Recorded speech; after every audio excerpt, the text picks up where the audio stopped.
Hidden behind the sacred stone walls of the Vatican lies not only a symbol of faith and power, but also secrets buried for centuries. From the embalming of saints using ancient Egyptian methods, to the safeguarding of legendary treasures from the Nile civilization, and much more still concealed in the shadows. These are 7 chilling mysteries that remain locked within the heart of the Vatican. So fasten your seatbelt as we dive into today's mystery. But first, you'll have incredible luck if you like and subscribe before this video ends.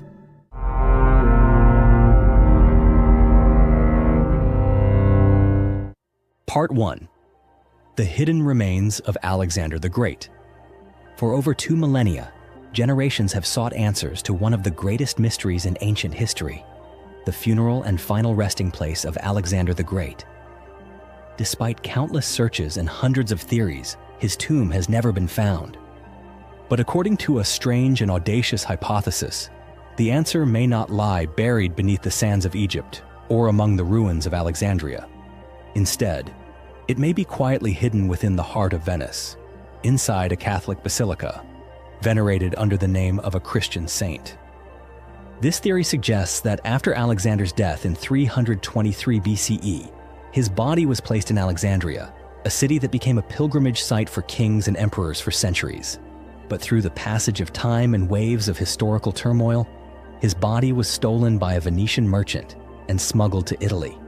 And in a case of mistaken identity, it was later declared to be the remains of Saint Mark the Evangelist, then enshrined in the Basilica di San Marco in Venice. History is often marked by inexplicable absences.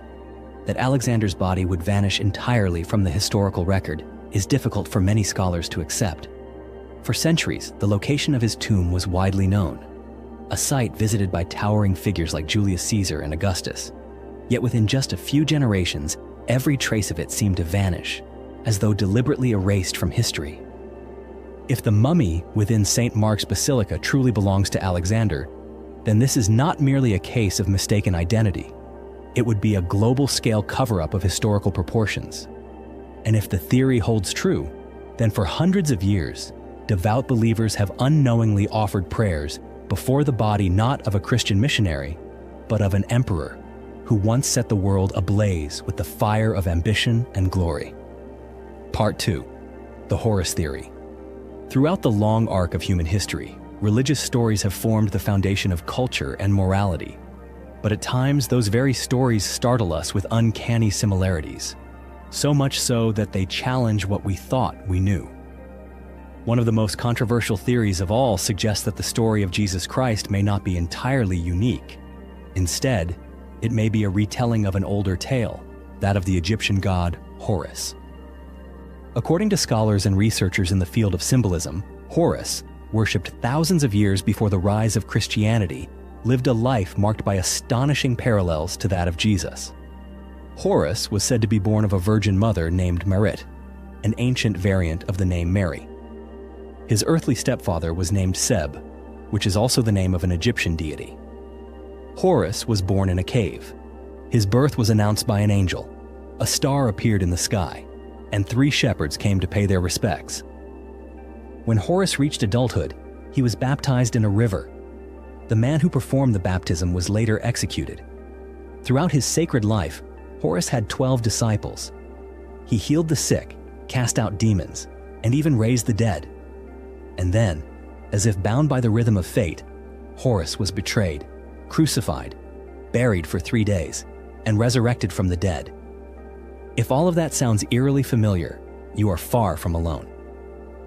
The similarities between the Horus myth and the life of Jesus have led many modern researchers to ask the difficult question: are these simply coincidences, or are they deliberate continuations, ancient stories retold through the lens of a new era?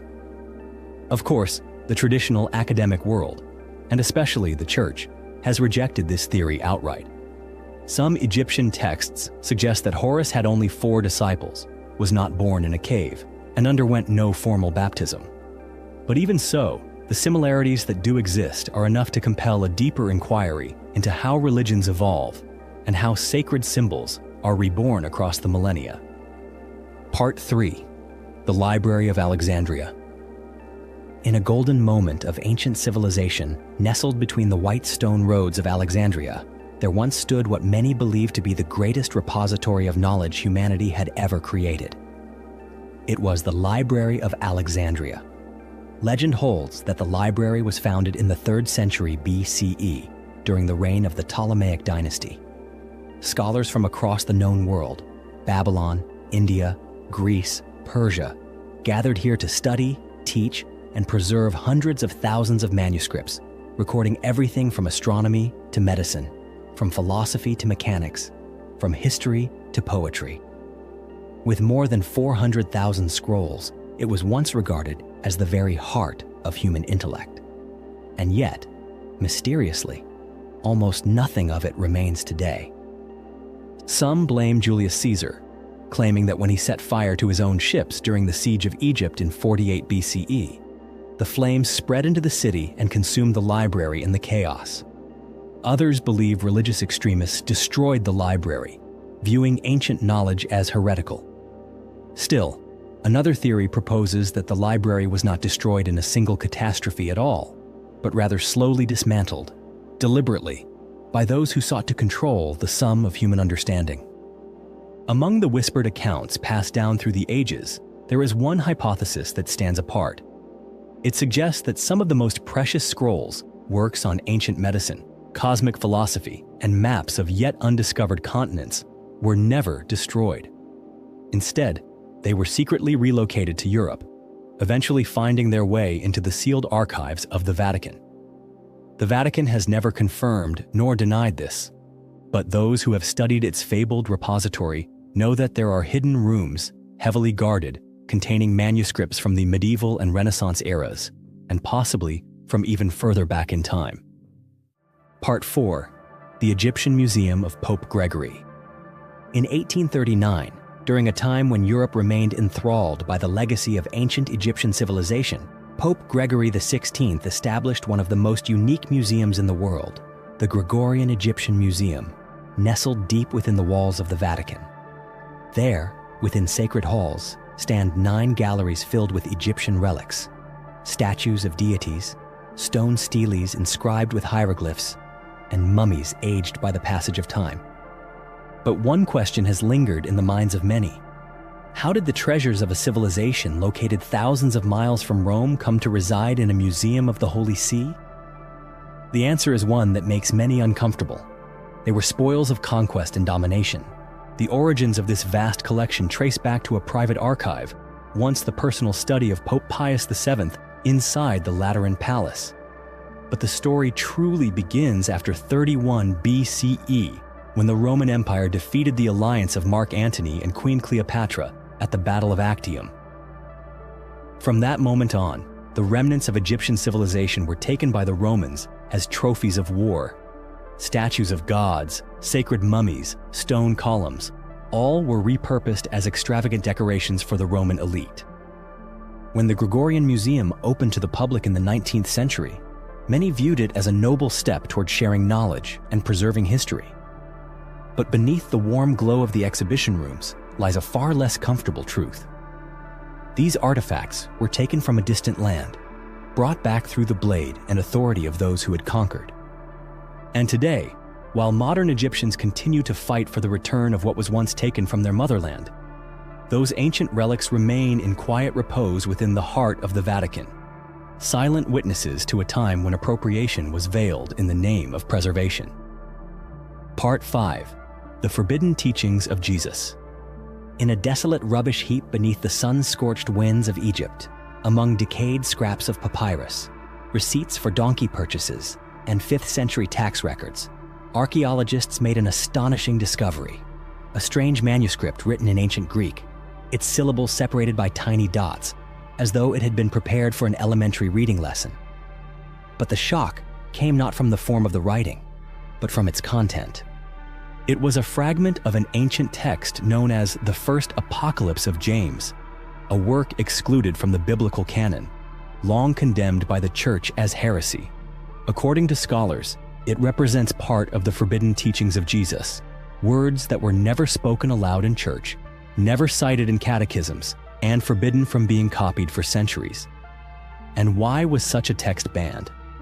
The answer may shake the foundations of many long-held beliefs, because in this apocalyptic vision, the world is portrayed not as a divine creation, but as a prison, crafted by a false god, a powerful being who is not the Father of light, but rather a deceiver who forged the material world to imprison the human soul.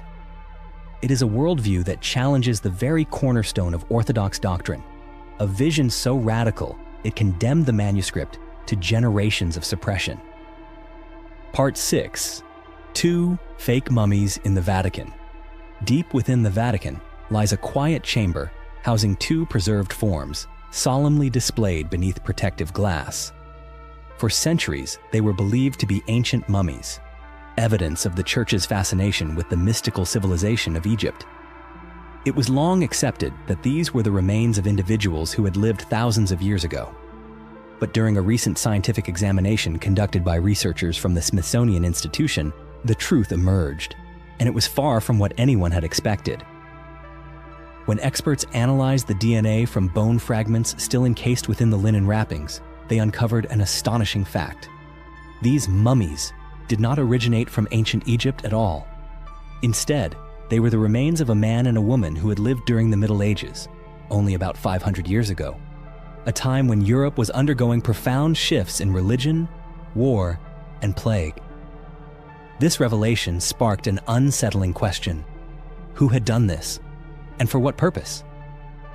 The answer may lie in a strange cultural fever that gripped 19th century Europe, a period swept up in mummy mania, a phenomenon in which mummies became prized possessions, displayed in museums, aristocratic drawing rooms, and even ground into powder for use as so-called medicine. In this climate, the demand for mummies surged to such a degree that some individuals were willing to fabricate ancient deaths just to satisfy the peculiar desires of the powerful and the pious. And the Vatican, perhaps unknowingly, became the custodian of 2 such forgeries. Part 7. When Saints Do Not Decay. In Catholic tradition, the incorruptibility of a body after death has long been seen as a potential sign of absolute holiness. In earlier centuries, such a phenomenon was considered nothing short of miraculous. But inside the Vatican, a more sobering reality has gradually come to light. Many of the saints whose bodies remain preserved owe their condition not to divine intervention, but to the intentional use of mummification techniques, methods inspired directly by the ancient Egyptian burial rites. One of the most striking examples is the body of Pope John XXIII, who died in 1963. More than half a century has passed, and yet when one gazes upon his remains, resting in a glass coffin inside the Vatican, it is difficult not to be astonished. He appears almost untouched by time, as though peacefully asleep in a sacred slumber. According to many experts, his preservation is the result of modern embalming procedures, carried out discreetly by the Vatican over many years. Between 1975 and 2008, a secret group of specialists within the Vatican is believed to have embalmed at least 31 saints and prominent church figures. This is not speculation. It is a documented fact, though the Vatican has never openly discussed the practice in depth. However, not every attempt was a success. When Pope Pius XII died in 1958, his body was embalmed in a manner meant to emulate the burial of Jesus Christ. Wrapped in linen and sealed within an enclosed space, his body was intended to remain intact. But the result was a catastrophic failure. The corpse emitted a foul odor. A guard reportedly fainted from the stench, and the Pope's nose deteriorated to the point of detachment. Even so, the Vatican has continued to uphold the concept of the incorrupt body, whether achieved by natural means or artificial ones. For some, this is the highest form of reverence, but for others, it raises a troubling question. Does manipulating nature to manufacture a symbol of the miraculous ultimately betray the very spirit of faith it seeks to honor? If what you've just heard made you pause and reflect on the buried mysteries of history, don't hesitate to share your thoughts in the comments below. And if you'd like to continue this journey with us, exploring hidden truths and untold stories, be sure to subscribe and turn on the notification bell. We'll see you in the next story.